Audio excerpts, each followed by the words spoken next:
नमस्कार, श्री स्वामी समर्थ. स्वागत आहे तुमचं माझे स्वामी या चॅनलवर. कशा आहात सर्व? मस्त ना? मस्तच राहा आणि स्वामी सेवा करत राहा. तर 7 तारखेला गणेश चतुर्थी आहे. गणेश चतुर्थी महाराष्ट्रामध्ये सगळीकडे साजरी करतात. तसेच प्रत्येक घराघरामध्ये गणपती बाप्पांचे आगमन होत असते. तर घरामध्ये गणपती बाप्पांची मूर्ती आणत असताना कुठल्या गोष्टींची आपल्याला काळजी घ्यायला पाहिजे, कशा प्रकारची गणपती बाप्पांची मूर्ती आपण घरात आणायला हवी, तर याबद्दलचाच आजचा व्हिडिओ आहे. तर चला मग करूया व्हिडिओला सुरुवात. गणपती बाप्पांसोबत इतर कोणतेही देव म्हणजेच साईबाबा, गजानन महाराज, लक्ष्मी, सरस्वती माता, तसेच कोणताही प्राणी, पक्षी, मासे यांच्या तोंडातील गणपती, गरुडावर बसलेला गणपती, अशा प्रकारचा गणपती नसावा. शंकर आणि पार्वती मातेसोबत असणाऱ्या गणेश मूर्तींचा विचारसुद्धा करू नये. कारण विसर्जन करताना आपण या सर्वांचे विसर्जन करतो, हे पूर्णपणे चुकीचे आहे. विसर्जन फक्त गणेश मूर्तीचे करायचे असते आणि नकळत आपल्या हातून इतर देवतांचे विसर्जन होते. ते पूर्णपणे अयोग्य आहे. मूर्तिकार एक शक्कल लढवून अशा सुंदर आणि सुबक मूर्त्या बनवतात, पण आपण आपलं ठरवायचं असतं की योग्य की अयोग्य काय आहे. गणपती बाप्पांची मूर्ती ही शक्यतो बैठी म्हणजे बसलेली असावी.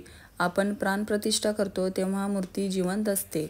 1 ते 1.5 फुटापेक्षा जास्त मोठी मूर्ती नसावी. मूर्ती एकदंत, चतुर्भुज, पाश आणि अंकुश धारण केलेली असावी. एका हाती मोदक आणि दुसरा हात वरद मुद्रेत असावा. पाटावर किंवा सिंहासनावर बसलेली गणपती बाप्पांची मूर्ती सर्वोत्तम आहे. गणेश मूर्तीची शरीरयष्टी बदल करणे योग्य नाही. विचित्र आकारातील गणपती मुळीच घेऊ नयेत. गणपतीची सोंड उजवीकडे नसावी. उजव्या सोंडेच्या गणपती उपासनेमध्ये कडक सोवळ्याची आवश्यकता आपल्याला असते. त्यामुळे उजव्या सोंडेचा गणपती घरामध्ये आणायचा नाही. मूर्ती भंगलेली, रंग उडालेली नसावी, कारण भंगलेल्या मूर्तीची पूजा केली जात नाही. शिव-पार्वतीसोबत बसलेल्या गणपतीची ही मूर्ती निषिद्ध मानली जाते. मूर्ती घरी आणताना लक्षात ठेवण्यासारख्या काही गोष्टी आहेत. तर श्री गणेशांची मूर्ती घेण्यासाठी घराबाहेर पडताना डोक्यावर टोपी घालूनच घराबाहेर पडावे. गणेश मूर्ती कपड्याने झाकून घरी आणण्याची प्रथा आहे. गणपती घरी आणताना त्या जागेवर अक्षता, गुलाल वाहून गणपती घरी आणावा, कारण अक्षता या अखंड असतात आणि त्या भंग पावत नाहीत. श्री गणेशाची स्थापना ईशान्य दिशेला करावी. मातीपासून बनवलेली गणेश मूर्ती पूजेसाठी शुभ मानली जाते. याशिवाय सोने, चांदी, तांबे इत्यादीपासून बनवलेल्या मूर्तींचीही तुम्ही स्थापना करू शकता. पूजेमध्ये केवळ प्लास्टर ऑफ पॅरिसची मूर्ती ठेवणं अशुभ मानलं जातं. त्यामुळे अशी मूर्ती घरात न आणण्याचा प्रयत्न करा. सध्या लोक सर्व प्रकारच्या गणेशांच्या मूर्ती घरी आणू लागले आहेत. आपल्या बाप्पांची मूर्ती वेगळी असावी अशी प्रत्येकाची इच्छा असते, पण गणपतीची पांढऱ्या किंवा सिंदूर रंगाची मूर्ती असणे शुभ मानले जाते.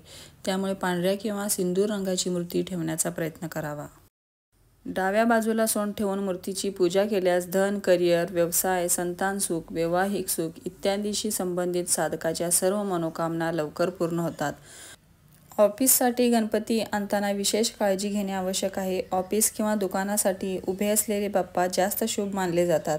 असे म्हणतात की अशा मूर्तींची पूजा केल्याने तुमच्या यशाची आणि प्रगतीची दारे उघडतात. त्यामुळे ऑफिससाठी जर तुम्ही गणपती बाप्पा आणत असाल तर उभे असलेले गणपती बाप्पा आणा. संतान प्राप्तीसाठी घरात गणपतीच्या बाल स्वरूपाची प्रतिष्ठापना करावी. बाल गणेश तुमची सर्व इच्छा नक्की पूर्ण करतील.